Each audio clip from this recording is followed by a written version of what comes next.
Hello guys, welcome to our new vlog. ഇന്ന് നമുക്ക് soft ആയിട്ടുള്ളൊരു ബനാന കേക്ക് ഉണ്ടാക്കിയെടുത്താലോ? അപ്പോൾ കമോൺ. ഇതിന് വേണ്ടി മിക്സിയുടെ ജാറിലേക്ക് 2 മുട്ട, 1 ടീസ്പൂൺ വാനില എസൻസ് എന്നിവ ചേർത്ത് നന്നായിട്ടൊന്ന് അടിച്ചെടുക്കുക. അതിലേക്ക് 1/2 കപ്പ് പഞ്ചസാര, 1/2 കപ്പ് സൺഫ്ലവർ ഓയിലും കൂടി ചേർക്കണം കേട്ടോ.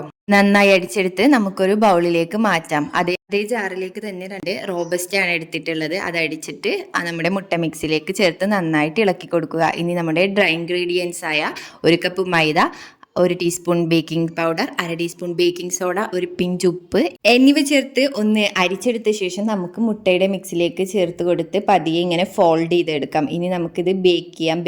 നമ്മൾ ഗ്യാസിലാണ് കേട്ടോ ഉണ്ടാക്കുന്നത്. 15 മിനിറ്റ് പ്രീ ഹീറ്റ് ചെയ്ത പാത്രത്തിലേക്ക് നമ്മൾ കേക്ക് മോൾഡ് ഇറക്കി വെച്ച ശേഷം അടച്ചു വെച്ച് അതിൻ്റെ മുകളിലായിട്ട് എന്തെങ്കിലും വെയിറ്റ് വെക്കണം കേട്ടോ. 45 മിനിറ്റിന് ശേഷം തുറന്ന് നോക്കിയാൽ നമ്മുടെ അടിപൊളിയായിട്ടുള്ള ബനാന കേക്ക് റെഡി ആയിട്ടുണ്ട്. പിന്നീട് ഇത് ചൂടാറിയതിന് ശേഷം നമുക്ക് ഡിമോൾഡ് ചെയ്തെടുക്കാം. പിന്നീട് കട്ട് ചെയ്ത് കഴിക്കാവുന്നതാണ്. നല്ല സോഫ്റ്റ് ആൻഡ് ടേസ്റ്റിയാണ്. അപ്പോൾ എല്ലാവരും ട്രൈ ചെയ്ത് നോക്കണേ. Okay, bye guys.